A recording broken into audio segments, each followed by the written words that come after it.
कर जोडून विनवितो तुम्हा, तुम्ही जय हिंद म्हणा. नका करू खोट्या कामाला, नका जपू खोट्या दामाला. भेदाभेद टाका गाडूनी, उभे राहा ऐक्य साधुनी. आपले भाव आघाडीवरती, सीमेवर पहारा करती. त्यांचाच विश्वास आल्यावरती, त्यांच्यासाठी ही जनता काय करती. द्या रवत दान आणि धना, जादा जमीन भूमिहीनांना. योग्य दाम शेतकऱ्यांना, दाम आणखीन काम कारखान्यातील कामगारांना. माझी विनंती आहे सर्वांना, नका करू देशाचा गुन्हा. रायगडच्या छत्रपती राजांना 10 पावलं, पोरबंदरच्या गांधीबाबाला 10 पावलं, प्रयाग तीर्थाच्या नेहरू बाबाला 10 पावलं. आणि भारतामध्ये एकच रत्न बाबासाहेब आंबेडकर यांना. भारतामध्ये एकच हृदय सम्राट बाळासाहेब ठाकरे यांना. आणि भारतामध्ये एकच नेता शेतकऱ्यांचा वाली शरद जोशी यांना 10 पावलं. यांनाच विनंती करून मी आपल्यासमोर वेळोवाकडे काहीतरी गाऊन दाखवतो. ते पहिल्यापासून शेवटपर्यंत ऐकायला अशी माझी लेकराची नम्रतेची विनंती.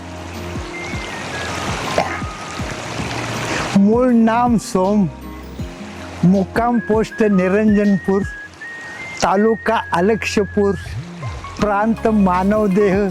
आत्मप्रचिती हे पाकिट घ्यावे, गुरुप्रचितीचा शिक्का मारावा. मन हा पोस्टमॅन, सहाय्यक स्टेशन मास्तर उतरण्याचं ठिकाण अमरपूर. पत्र घेणारा पराच्या पलीकडे राहणारा पवित्र परमेश्वर.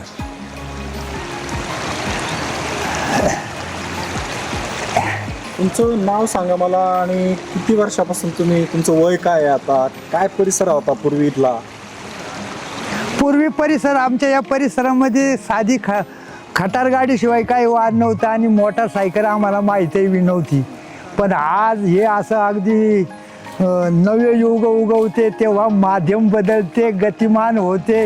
एकेकाळी राजाची चरित्र जनसामान्यापर्यंत पोचवणं हे काम भटक्या शाहिराचं होतं. विज्ञानानं आणि या तंत्रज्ञानानं या प्रचार माध्यमात क्रांती वाढली गेली.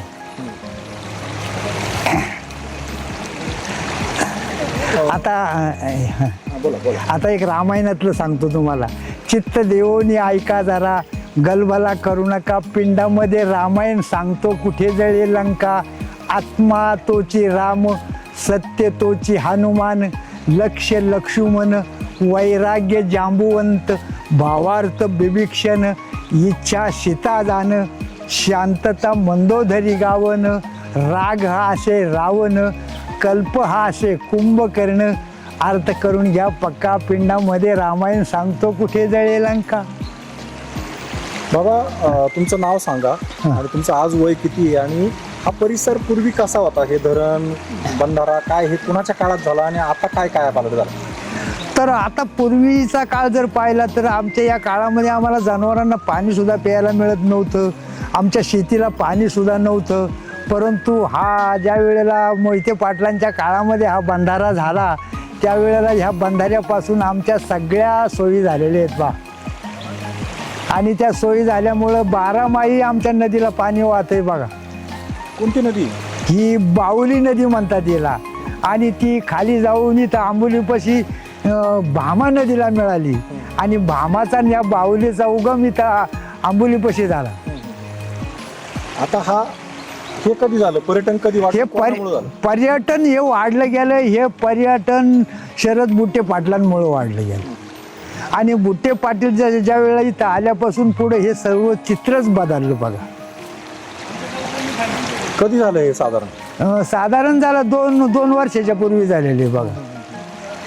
मग आता पूर्वी पाण्याची परिस्थिती, शेतीची परिस्थिती काय होती, आता काय फरक पडलाय? पूर्वी शेतीची परिस्थिती अशी होती का आमच्या भात शेताला सुद्धा पाणी मिळत नसायचं. परंतु या बंधाऱ्यामुळं काय झालं, आमच्या आता आम्ही बाजरी करतोय, गहू करतो. काही जो शेतकरी जो राखणार आहे किंवा शेती व्यवसाय करणार आहे त्याला कशाचाच तोटा नाही. पर्यटकांची गर्दी किती असते? प्रत्येक पर्यटकाची गर्दी बघा, दर शनिवार रविवारी इतकी गर्दी होती की महाशिवरात्रीला लोक जमत नाही, एवढी लोक या ठिकाणी जमली जातात. तर हे सगळं असं म्हणावं लागेल की हे शरद बुट्टे साहेबा भाऊंच्यामुळं व्हायला लागलं. भाऊ एक आम्हाला असा एक देवच माणूस मिळालेला आहे. कामात राम आणि माणसात देव ज्यांनी ओळखला त्याला देवळातही जायची गरज नाही, म्हणून हा सगळा देव त्यांनी ओळखलाय. जनसेवेची त्यांना खूप अशी पहिल्यापासून हौस असल्यामुळं त्यांचंही परमेश्वर चांगलं कल्याण करू आणि त्यांच्यामुळं आमचंही बी चांगलं झालं पाहिजे. याच देवावरती मग एखादं लोकसेवक आहे त्याच्यावर एखादं भारुड गाणं काय आहे? हा हा साक्षात देव पंढरी, बघा बरं का, लक्षात घ्या. साक्षात देव पंढरी दिगंबर मूर्ती जडमूड तारिले हरीने तुरता तुरती. जेव्हा नव्हते चराचर तेव्हा होते पंढरपूर. ब्रह्मांड जाळून होय रक्षा प्रळय अंती. झाले कित्येक योग न कळे कुणास गंती. पुंडलिकाने ठाई वाढली पाडली कीर्ती. तिथे पंचमहापातकी दर्शना तरती. हिरण्यकश्यप दैत्य माजला फार कपटी. नरसिंह अवतार धरला भक्त प्रल्हादासाठी. तोच वैर साधून पुढे झाले लंका जेठी. बंदात घातले देव 33 कोटी. म्हणून देवाने अवतार धरला राम दशरथा पोटी. संगे घेऊन वानर सैना केली लंकेवर दाटी. रावणाचा केला निकुस्त शूरता शूरती. देव हा पंढरी. नमस्कार, मी शरद बुट्टे पाटील, खेड तालुक्यातून जिल्हा परिषदेला प्रतिनिधित्व गेले 20 वर्ष करतो आहे. मला स्वतःला पर्यटनाची आवड आहे, त्यामुळे मी अनेक पर्यटन स्थळ पाहिली. भुशी डॅमला मोठ्या प्रमाणात लोणावळ्याला मुंबई पुण्याचे पर्यटक येतात आणि गर्दी होते, दरवर्षी बातम्या येतात. मी माझ्या मतदारसंघातल्या काही महिलांना सहलीच्या निमित्तानं खेड तालुक्यातलं वांद्रे हे सह्याद्रीच्या रांगेतलं एक शेवटचं गाव आहे. अतिशय सुंदर गाव आहे. उन्हाळ्यात देखील थंड हवा असते, पावसाळ्यात प्रचंड पाऊस पडतो, धुकं असतं आणि ते सगळं सौंदर्य बघितल्यानंतर तिथं जो पदरवाडी नावाचा पाझर तलाव आहे जिल्हा परिषद मालकीचा, त्या पाझर तलावाचा जो सांडवा आहे त्या सांडव्यातून वेळोवेगळं पाणी वाहत होतं. तो थोडं रिस्की होतं. मी विचार केला की आपण या ठिकाणी चांगलं पर्यटन स्थळ विकसित करू. पहिला प्रयोग होता, धाडस करायचं होतं. मी त्यावेळेला तत्कालीन पालकमंत्री चंद्रकांतदादा पाटील आणि जिल्हाधिकाऱ्यांना विनंती केली की मी असं एक पर्यटन स्थळ इथं विकसित करू शकतो, मला यासाठी निधी पाहिजे. आणि जिल्हा वार्षिक योजना आराखड्यातून त्यांनी छोटे पाटबंधारे विभागाच्या माध्यमातून मला 58 लक्ष रुपये दिले. आमच्या सगळ्या अधिकाऱ्यांनी मदत केली आणि जो सांडवा पाणी वाहत होतं एका बाजूनी, तो सांडवा एका लेवलला आम्ही आणला. त्या ठिकाणी कॉन्क्रीटच्या पायऱ्या आम्ही बांधल्या. जे धरणातून पाणी येतं त्या ठिकाणी सिक्युरिटी रेलिंग आम्ही लावलं. जिथं पाणी खाली पडतंय तिथं पण रेलिंग लावलं. चारही बाजूनी सुरक्षित केलं. थोडा फुटपाथ तयार केला आणि ज्यावेळेला ते पाणी पाऊस आल्यानंतर व्हायला लागलं तर पहिला एक व्हिडिओ आम्हीच कार्यकर्त्यांनी स्थानिकांनी बनवला आणि नंतर सोशल मीडियाचा एक चमत्कार असतो आणि जसा तो व्हिडिओ लोकांपर्यंत पोहोचला तसं मोठ्या प्रमाणात पर्यटक यायला लागले. कारण तिथं पावसाळ्यात धुकं असतं, पाऊस असतो, वातावरण खूप छान असतं, निसर्ग संपदा मुबलक आहे. लोकांना रिसॉर्ट आणि राहण्याच्या जेवणाच्या सुविधा गावकऱ्यांनी केल्यात आणि त्यामुळं फॅमिली डेस्टिनेशन ते झालेलं आहे. सहकुटुंब येणाऱ्या लोकांची संख्या जास्त आहे. कारण लहान कितीही मुलगा असला आणि तो तासभर पाण्यात खेळला तरी त्याला कुठलाही धोका नाही आणि त्याच्यामुळं महिला आणि लहान मुलं ही त्याच्यामध्ये आनंद घेतात. आणि तिथे येणारं जे पाणी आहे ते सगळं फॉरेस्ट एरियातलं आहे, तिथं कुठेही नागरीकरण नाही. त्यामुळे अतिशय शुद्ध आणि आपल्या त्वचेला उपयुक्त अशा प्रकारचं पाणी त्या धरणामध्ये आहे आणि ते त्या ठिकाणी पायऱ्यांवर येतं. आणि भुशी डॅममध्ये जागा कमी आहे, तर विस्तीर्ण जागा आहे. 1000पेक्षा अधिक लोक एकावेळी त्या पाण्यामध्ये वर्षाविहाराचा किंवा पाण्यात भिजण्याचा आनंद घेऊ शकतात. आणि ही सगळी दृश्य बघितल्यानंतर दिवसेंदिवस गर्दी वाढत गेली. पहिल्या वर्षी 25,000 लोक आले, आता या वर्षात 50,000 लोक आले. पुढच्या वर्षी अजून मोठी संख्या वाढणार आहे. त्यामुळे गावकऱ्यांना व्यवसायाच्या संधी मिळाल्या. वांद्रा गाव हे तसं आर्थिक स्तर कमी असलेलं आहे. भात शेती सोडलं तर कुठलंही उत्पन्न नाही, कारण जंगली जनावरं काही येऊ देत नाहीत. आणि मग हे सगळे घरटी लोक मुंबईला आहेत आणि ज्यामुळे हा प्रकल्प सुरू झाला आणि हळूहळू व्यवसायाच्या संधी वाढल्या. आता जवळजवळ 15-16 छोटे छोटे हॉटेल सुरू झालेत, रिसॉर्ट सुरू झालेत, जागेची किंमत वाढली आहे आणि मुंबईकर गावाला यायला लागलेत. मुंबईकर गावाला आणणे सोपी गोष्ट नाही आणि त्यामुळे या छोट्या पर्यटन स्थळातून एक मोठा रोजगार निर्मिती स्थानिकांना होते आहे. विशेष करून राजगुरुनगर, भोसरी, पिंपरी चिंचवड, पुणे ह्या सगळ्या भागातून त्या ठिकाणी लोक आता यायला लागलेत. आणि त्याच्यामुळं पाईट रोड जो आहे त्या रोडला जे पाईट आंबोली बाजारपेठ आहेत त्या बाजारपेठांचं महत्त्व वाढले. तिथले हॉटेल व्यवसाय तेजीमध्ये आलेत आणि त्याचा सगळा परिणाम एकूण पश्चिम पट्ट्याच्या अर्थकारणावर झाला आहे. म्हणजे जर दूरदृष्टी ठेवून एखादं पर्यटन स्थळ तुम्ही जर विकसित करू शकला तर त्या ठिकाणी पर्यटक त्याला पसंती देतात आणि हे अतिशय नैसर्गिक आहे, नॅचरल आहे, काही आर्टिफिशियल तिथं नाही. आणि म्हणून हे पर्यटन स्थळ वांद्रा गावाचा तर चेहरामोहरा बदलेलच, पण या पर्यटन स्थळाचं अनुकरण आता काही इतर लोक त्या ठिकाणी पुरंदरचे लोक पाहून गेले, काही जुन्नरचे लोक पाहून गेले, अधिकारी पाहून गेले, लोकप्रतिनिधी पाहून गेले. त्याच्या स्टोरीचं, या सगळ्या व्हिडिओचं आणि तिथल्या पर्यटन स्थळाचं कौतुक जिल्हा वार्षिक योजना आराखड्यामध्ये बैठकीमध्ये उपमुख्यमंत्री अजितदादा पवार यांनी केलं, चंद्रकांतदादा पाटील यांनी केलं, कलेक्टरांनी केलं आणि त्यामुळं शासनाच्या निधीतून देखील चांगली पर्यटन स्थळं विकसित होतात आणि रोजगार निर्मिती होते आणि लोकांना आनंद पण त्याच्यातून मिळतो आणि सुरक्षितता पण महत्त्वाची आहे. सुरक्षित आणि सुंदर असंच आमचं वांद्रे पर्यटन स्थळाचं वर्णन आहे आणि म्हणून लोकांची पसंती आहे. भविष्यामध्ये त्या ठिकाणी आता आम्ही चेंजिंग रूम करतोय, टॉयलेट करतोय, पिण्याच्या पाण्याची व्यवस्था करतोय, पार्किंग करतोय, वेगवेगळे रिसॉर्ट तिथं वाढत चाललेले आहेत, वेटिंग शेड आम्ही करतोय आणि बारमाही पर्यटन व्हावं या डॅममध्ये म्हणून आम्ही आता तिथं बोट क्लब त्या ठिकाणी तयार करणार आहे. गावातल्या मुलांना ट्रेनिंगला आम्ही आता रत्नागिरीला पाठवतोय आणि त्या ठिकाणी बोट क्लब करून बारमाही पर्यटन होईल. ज्याप्रमाणे नैनितालला काय आहे, लेक आहे आणि सगळ्या बाजूने हिरवं जंगल आहे, वांद्रा तसंच आहे, मध्ये हा लेक आहे आणि सगळ्या बाजूने हिरवं जंगल आहे, ते बारमाही हिरवं राहतं आणि उन्हाळ्यात थंड हवा राहते. 27च्या पुढे तिथे टेम्परेचर जात नाही आणि म्हणून त्या ठिकाणी उन्हाळ्यात देखील तिथलं पर्यटन वाढेल. नवरात्रीमध्ये तिथं सोनकीचे फुलं बहरतात आणि त्यामुळे प्रत्येक सीझनचा कसा उपयोग होईल, जंगल सफारी करायची आहे, अशा अनेक प्रयोग आमच्या डोक्यामध्ये आहेत. टप्प्याटप्प्याने आम्ही ते करणार आहे. पर्यटकांनी त्याला साथ द्यावी अशी पर्यटकांना विनंती आहे. मी श्रीयुत माधू शिवाजी डांगले, पायटी ग्रामपंचायत सदस्य, खेड तालुका, भारतीय जनता पार्टी उपाध्यक्ष. या ठिकाणी आपण हा जो बंधारा दिसतोय तो वांद्रा पठारवाडी या ठिकाणी पर्यटन विकास आणि शरदभाऊ बुट्टे पाटील यांच्या माध्यमातून ह्या ठिकाणी हा विकास झालेला आहे. गेल्या 25 वर्षापूर्वी जर ह्या भागात आम्ही दूध एकत्रित करण्यासाठी एकत्र यायचो. ज्यावेळेस दूध संकलन आम्ही खाजगीकरण आमचे मामा होते, ते दूध एकत्र करून हा जर ह्या पट्ट्यात जर म्हणलं तर दुग्ध व्यवसाय जास्त होता त्यावेळेस आणि शेतीमध्ये या ठिकाणी भात शेती केली जात होती आणि मग ह्या ठिकाणी रस्ते नव्हते, येण्या जाण्याच्या सुविधा नव्हत्या, लाईट नव्हती. कालांतरानं ह्या भागाचा विकास होत असताना आम्ही त्यावेळेस यायचं त्यावेळेस फार खडतर परिस्थिती होती. पण गेले 10 ते 15 वर्ष झालं मला वाटतंय ते हा विकास वाढत गेला, रस्ते झाले आणि ह्या भागाचा विकास करत असताना पिंपरी पाईट जिल्हा परिषद गटाचे सदस्य कार्यक्षम आदरणीय शरदभाऊ बुट्टे पाटील यांच्या माध्यमातून हा विकास साधला गेला. यामध्ये अनेक कार्यकर्त्यांनी सहकार्य केलं, वेगवेगळे प्लॅन या ठिकाणी सांगितले गेले आणि मग भाऊ म्हटले काय करायला हरकत नाही. कार्यकर्त्यांचा एक मेळावा घेतला, हे वातावरण पाहिलं आणि हा जो बंधारा पाहिला, बहुली नदी, ह्या नदीवरचा बंधारा बघितला आणि मग भाऊंना एक ऊर्जा मिळाली की कार्यकर्ते म्हणतात म्हटल्यानंतर इथं काहीतरी पर्यटन झालं पाहिजे. साधे रस्ते असल्यामुळं भाऊंना अनेक विषय मांडले, कारण का जेवढं भाऊंना जमलं तेवढंच भाऊंनी या ठिकाणी विकास करण्याचा प्रयत्न केलेला आहे. मग हा जो पाठीमागचा भाग दिसतोय मग याचा वापर शेतीच्या पाण्यासाठी सुद्धा होऊ लागला. यांच्यामध्ये इथं ग्रामीण भागामध्ये शेळीपालन असेल, दुग्धपालन असेल, मग पर्यटन असेल, पर्यटनासाठी एवढा मोठा बदल केला भाऊंनी की ह्या वर्षी ह्या ठिकाणी शनिवार रविवार असेल आणि 2 महिन्यामध्ये जर मी सांगेल इथं कधी ना लोकांनी पाहिलेल्या शिटीतल्या गाड्या या ठिकाणी पाहायला मिळाल्या आणि पर्यटन एवढं वाढलं की लोकांना खेड तालुका आणि खेड तालुक्यातील वांद्रा हे गाव हे माहीत झालं. त्यामध्ये खेड तालुक्याचा जर विकास म्हणला असेल तर भाऊंनी 4-5 ठिकाणी पर्यटन ठिकाण म्हणून त्याला क दर्जा आणला.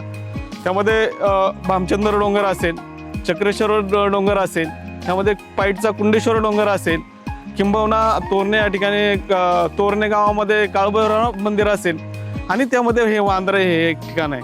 तर लोकांना येण्याची संधी या ठिकाणी मिळाली. ह्याच भागातून भीमाशंकरला जायला सुद्धा रस्ता आहे आणि त्यामुळं लोकांचा इकडे येण्याचा ओघ आणि ग्रामीण भागात राहण्याचा ओघ वाढला. आता लोकांची आमच्या ग्रामीण भागाची एकच याच्यामध्ये सरकारला किंवा म्हणा समाजाला म्हणा एक विनंती राहील, त्याच्या माध्यमातून जी काही लोक समाजसेवा करतायत त्यांनी आमच्या रस्त्यासाठी थोडंसं मदत करावी. आता थोडासा बदल होतोय, गव्हर्नमेंटनी सुद्धा शिरूर कर्जत रस्त्याची तिथपर्यंत फायली गेलेल्या आहेत. परंतु कसं होतंय, जेवढ्या वेगाने रस्ता होईल तेवढ्याच वेगाने आमच्या ग्रामीण भागातील लोकांना रोजगार आणि ह्या भागाचा विकास होईल. ज्याप्रमाणे बाहेरल्या देशामध्ये पर्यटनाला चालना मिळते तशीच चालना आपल्या खेड तालुक्याला मिळावी. खेड तालुका हा हुतात्मा राजगुरूंच्या पुनीत पावनभूमीने पावन झालेला तालुका आहे. त्यामध्ये संत तुकाराम असतील, जगद्गुरू ज्ञानेश्वर असतील, आपण ह्या संतांच्या भूमीमध्ये आपण या ठिकाणी पर्यटन तयार करतोय. त्यामुळं मला अशी सर्वांना विनंती करायची आहे की आपल्या भागामध्ये जर एवढं चांगलं वातावरण असेल तर आपण ह्या तालुका सोडून दुसरीकडे जाण्याची काय आवश्यकता आहे. आपल्याच तालुक्यातील आपल्या लोकांना जर रोजगार मिळाला तर आमची लोक इथून मुंबई या ठिकाणी काहीतरी धुनी भांडी करण्यासाठी कामाला जात होते. तीच लोक आमची इथं रोजगार उपलब्ध होईल आणि शेतीचाही सुद्धा फायदा होईल. त्यामुळं भविष्यात लोकांनी आमच्या ह्या विनंतीचा मान करून आमच्या गावी आपली संस्कृती आहे अतिथी देवो भव, त्याप्रमाणे आपल्या पुणे जिल्ह्यातील नव्हे तर महाराष्ट्रातील सर्व निसर्गप्रेमींना माझी विनंती राहील की एकदम सुंदर वातावरण आहे इकडं. कधी आलं जून जुलैमध्ये ऑगस्टमध्ये निसर्गरम्य वातावरण आहे इथं राहण्याची. आमची लोक इतकी भारी आहे साहेब की या ठिकाणी माणूस आला ना त्याला आनंदच मिळणार. तो म्हणणार नाही की मी इथं परत येणार नाही, तो वारंवार प्रत्येक वर्षी या ठिकाणी येईल असं मला तरी वाटतं. आणि आम्हाला प्रत्यय आलाय ह्या वर्षी, आम्हाला भरपूर निसर्गप्रेमींनी साथ दिली आणि भरपूर लोक आली. त्यामुळं आनंद सांगायला होतोय आणि लोक आता मुंबईला जाण्याचा कल कमी होईल आणि आम्हालाही रोजगार उपलब्ध होईल. त्यामुळं आणि हे जर सगळं श्रेय जर म्हटलं तर आमचे आदरणीय जिल्हा परिषद सदस्य आणि गटनेते आदरणीय शरदभाऊ बुट्टे पाटील यांना जातं. त्यांच्या मतदारसंघात हे गाव नसून किंवा हा भाग नसून किंबहुना ते मतदारसंघ म्हणून काम करत नाही, तर एक आपला खेड तालुका आणि त्यांना पर्यटनाची किंवा समाजसेवेची आवड आहे म्हणून आदरणीय शरदभाऊ बुट्टे पाटील ह्या भागाचा विकास करत असतात, जनसामान्यांपर्यंत पोहोचतात. भविष्यात त्यांना चांगले पद मिळावं, गव्हर्नमेंटने त्याचा विचार करावा. शासनाने ज्या प्रकारे ते UPSC IPS अधिकाऱ्यांना मार्गदर्शन यशोदाच्या माध्यमातून करतात किंवा जिल्हा परिषद देशामध्ये सर्व जिल्हा परिषद सदस्यांना मार्गदर्शन करतात, जर आमच्यापाशी आमचा हा हिरा असेल तर ह्या हिऱ्याचं नक्कीच त्याचं रूपांतर वेगळ्या याच्या स्वरूपात व्हावं अशीच ह्याच्यातून मी सर्व निसर्गप्रेमींना आणि सर्व जनतेला या ठिकाणी विनंती करतो. रामकृष्ण हरी. माझं नाव प्राध्यापक बबनराव डांगले सर. लहानपणापासून या ठिकाणी ग्रामीण जीवनाची ओढ असल्यामुळे या भागाकडे खूप वेळा येण्याचं वेळ आलेला आहे आणि अशा वेळेस त्या ठिकाणी इकडे पाहिल्यानंतर या गावामध्ये कुठल्या प्रकारच्या आधुनिक सुखसुविधा तर नव्हत्याच, पण निसर्गदेवतेचं जे आपण जे नयनरम्य सौंदर्य पाहतो ते इथे आल्यानंतर त्या ठिकाणी अनुभवायला मिळतं. अलीकडच्या काळामध्ये या ठिकाणी जे डॅमची बांधणी झाली आणि या डॅमवरती त्या ठिकाणी जो ठेवा या ठिकाणी निर्माण झाला, त्यामुळे अनेक पर्यटक लोक त्या ठिकाणी इथं यायला लागले आणि या पर्यटकामुळे या ठिकाणी येथील असणाऱ्या ग्रामीण लोकांना त्या ठिकाणी रोजगार उपलब्ध झाला आणि रोजगार उपलब्ध झाल्यामुळे त्या ठिकाणी इथल्या लोकांचं असणारं जे राहणीमान आहे ते राहणीमानसुद्धा त्या ठिकाणी वाढायला सुरुवात झाली. आणि खरं वास्तविक पाहिलं तर त्या ठिकाणी पुणे नाशिक हायवेपासून त्या ठिकाणी जवळजवळ 70 ते 80 किलोमीटर अंतरावरती असणारं हे निसर्ग रम्य असणारा हा परिसर आहे आणि या परिसरामुळेच खरंच या ठिकाणी इथल्या ग्रामीण संस्कृतीचा त्या ठिकाणी विकास होताना आपल्याला पाहायला मिळतो. इथले आपण जर या ठिकाणी गावातील त्या ठिकाणी लोक जर पाहिले तर त्या लोकांचं असणारं राहणीमान आणि आताचं राहणीमान यामध्ये आपल्याला बराचसा फरक या ठिकाणी जाणवतो.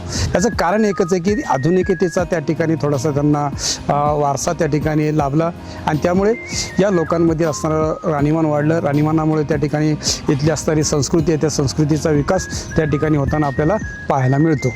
अजून काय बदल घडले पाहिजे म्हणजे अजून शहरी पर्यटक त्या ठिकाणी वाढतील? आता या ठिकाणचा जर आपल्याला जर विकास जर आपल्याला जर पाहिला तर या ठिकाणी जर आपण जर रस्त्यांचं तर कारण पुणे नाशिक हायवेपासून जर आपण पाहिलं तर हा जो रोड आहे हा रोड त्या ठिकाणी खूपच तसं पाहिलं जर तर नादुरुस्तच आहे, पण त्यासाठी सरकारने जर लक्ष दिलं आणि या रोडची जर त्या ठिकाणी चांगली पुनर्बांधणी झाली व्यवस्थित तर या ठिकाणी पर्यटकांचा लोकांचा ओढा त्या ठिकाणी वाढेल आणि हा ओढा मांडल्यामुळे त्यामुळे या ठिकाणी असणारा जो निसर्ग आहे किंवा जो परिसर आहे त्या परिसराचा निश्चितच त्या ठिकाणी विकास होईल. आणि आपण जर पाहिलं तर या असणाऱ्या दख्खनचं जे पठार आहे आणि या दख्खनच्या पठारावरती या ठिकाणी जर असणारा जो निसर्गरम्य परिसर आहे मग या ठिकाणी इथले असणारे वृक्षवेल्ले असतील किंवा त्या ठिकाणी असणारी निसर्गाचा असणारं भव्य आणि दिव्यत्वाचा जो साक्षात्कार आहे तो आपल्याला या ठिकाणी पाहायला मिळेल. आणि यामधूनच आपल्याला या ठिकाणी संत तुकाराम महाराजांच्या काव्यपंक्तीचा आपल्याला सहज उल्लेख करावासा वाटतो की त्या ठिकाणी संत तुकाराम महाराज या ठिकाणी म्हणतात की तुम्ही जर ग्रामीण भागाच्या संस्कृतीचा जर आपल्याला विकास करायचा असेल तर त्या ठिकाणी आपल्याला निश्चितच त्या ठिकाणी ग्रामीण संस्कृतीकडे वळायला पाहिजे.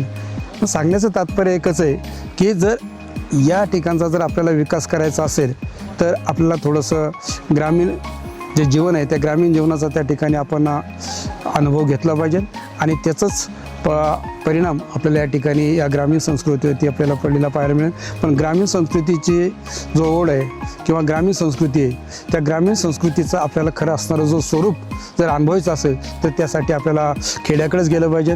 मग त्या ठिकाणी खेड्यांचा झालेला म्हणजे पूर्वीचं खेडं आणि आताच्या खेड्यामध्ये आपल्याला बराचसा त्या ठिकाणी फरक जाणवेल. आणि हा फरक कशामुळे जाणवतो तर त्या आधुनिकतेमुळे जाणवतो.